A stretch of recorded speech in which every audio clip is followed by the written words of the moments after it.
So this was 2 to 3 years ago in India, and my father and I were driving home from a wedding. I don't know how much y'all know about weddings over there, but this was a 3-day event that involved the entirety of 2 middle-of-nowhere-nothing villages.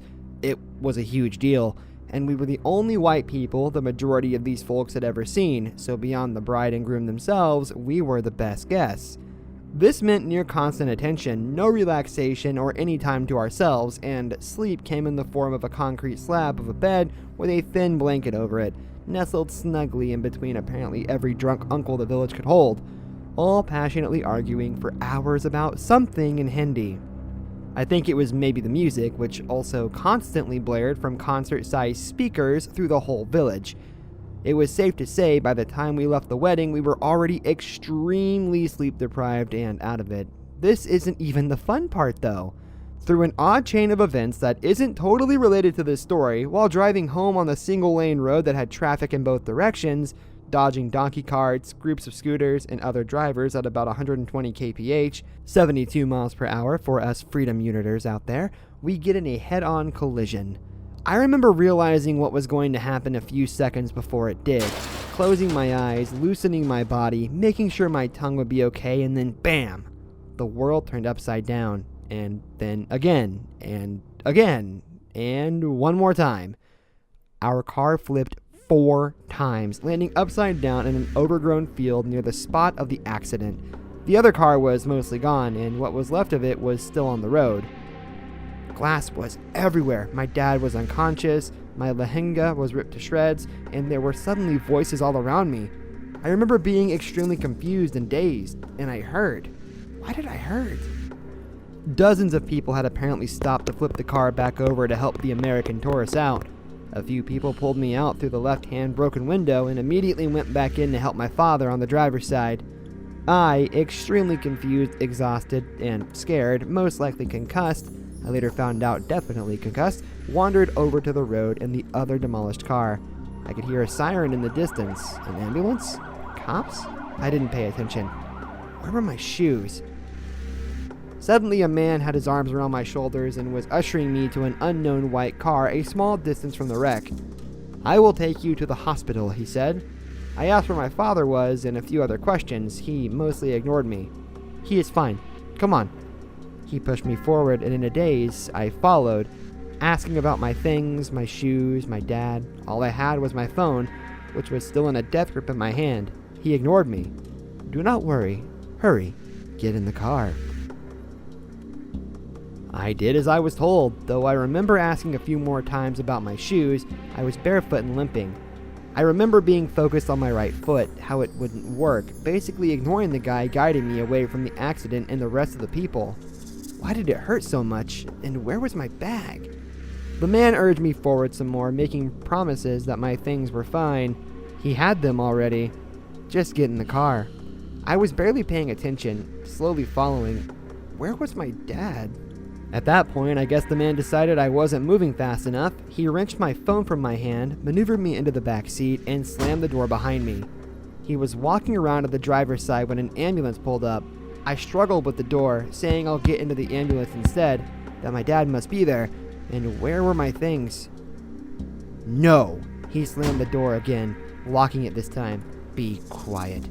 At this point, I started crying and was still confusedly trying to open the locked door, blubbering that I needed my things. He insisted he was helping and to shut up, shut up, shut up. He rushed around, opened the driver's side door, and was about to get in when I heard an almost roar-like sound erupt to my left.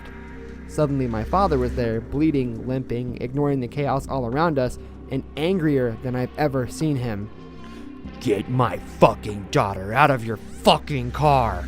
He grabbed the man, who was halfway in the vehicle at that point, and threw him to the ground, unlocked the backseat door, and rushed around to pull me out. "Dad, where are my shoes? Does he still have my phone?" I obviously asked to thin air, as my father was already back a few feet away shouting, hands around the man's throat, demanding my phone.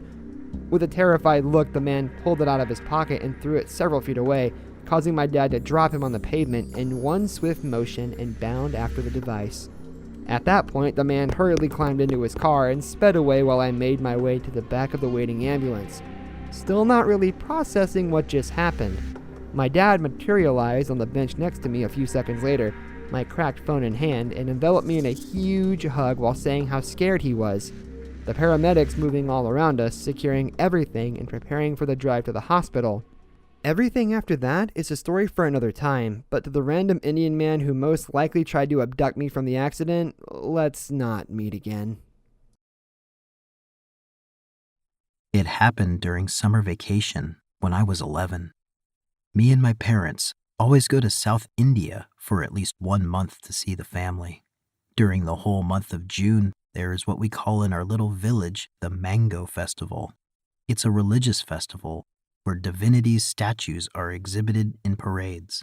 There is also a large alley filled all along with small temporary stands where people can buy lots of different stuff like street food, fruits, toys, clothes, and more at very cheap prices. My mom and I always go to these little stores in the evening at like 5 or 6 when it's already dark because going during daytime is just too exhausting with the unbearable heat plus the crowd. At that time, the alley is still very bright, enlightened by the stores and the decorative lights.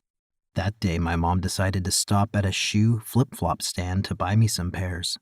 The seller proceeded to show my mom the collections, and when he noticed my presence, he just locked his eyes on me. At the beginning, it did not bother me that much. I just thought that I might look like someone he knew, but he kept staring at me the whole time. He knew exactly the time to stare at me. When my mom was looking at my direction, he stops, and then he stares back again when she looks away. It was obvious at that point, and it made me very uncomfortable. Eventually, we had to leave without buying anything, but the seller insisted that we should come back tomorrow because he had a new shipment or whatever new collections arriving. 2 days after, my mom called me to go to the festival stands, but I was reluctant to go with her this time. I told her I was genuinely tired and did not want to, but she yelled at me, saying that I am always lazy and wasting my summer vacation by staying home all day, so I went with her. Our first stop was at the cheap jewelry store. Then my mom made me do something that I always hated, but she did that all the time in order to help me with my shyness. She said, "Take my purse and go to the shoe stand by yourself and buy a pair that you like. I will be watching you from here." I refused at first, but she progressively raised her voice, and to avoid being humiliated in front of other kids, I did what she said. When he saw me approaching his stand, he welcomed me with his unsettling smile. He proceeded to show all the new sandals as I was his only customer. He even took the time to put the sandals on me by asking if it fits well. At that point, I just took whatever freaking shoe quickly to get out of there. And now it was the time for the checkout. I am still, stressed to order or talk to a vendor. I used to stutter a lot during these social situations, but this time it was different. It was not only stress, but there was also fear and this gut feeling saying that this man is strange and that I shouldn't be here with him alone. I handed him the money and was waiting for my change, but his demeanor suddenly changed. He became fidgety and showed frustration over the cash register. He then said that the cash register broke for some unknown reason and that it wouldn't open. I glanced outside to see if my mom was still watching me. She was still observing. When we made eye contact, she made a gesture with her hand telling me to hurry. She was observing at an angle, and as I was next to the cash register at the corner, I could not see her properly anymore. At the same time, the seller told me that he had another cash register in his trailer. He then took my money and went to his trailer. It was a sort of open shop, so you could see his trailer if you are right in front of the shop. He went inside his trailer for a long time. I could hear voices of another person inside. They were talking, but I could not get what they were talking about. So for like 10 minutes, I was just standing there waiting awkwardly and peeking back at my mom occasionally to notice her of my presence at the checkout. Then another client entered the shop and was looking at the merchandise. She asked me where the vendor is.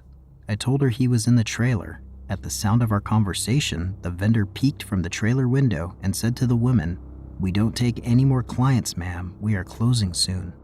The woman left soon after. It seemed strange that he decided to close so suddenly and so early.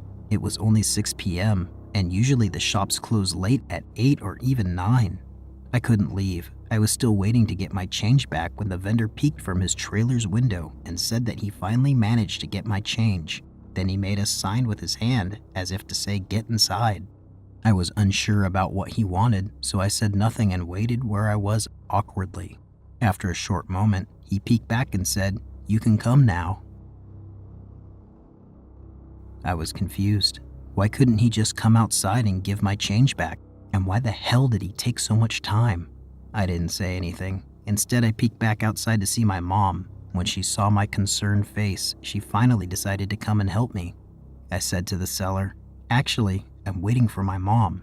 When my mother entered the shop, the seller got out of his trailer almost immediately and handed my change back.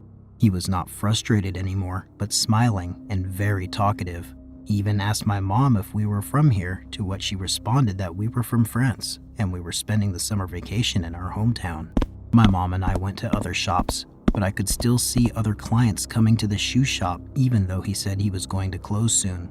By the time my mom finished her shopping, it was 8 p.m., and on our way back I could still see lights from his shop. When we got closer, I could even see that he was using the same cash register that was supposed to be broken.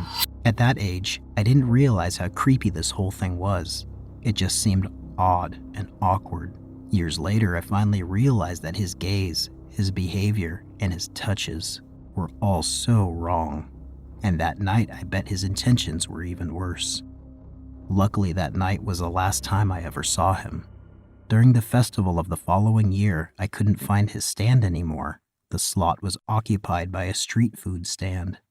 So yeah, creepy shoe seller, let's never meet, please.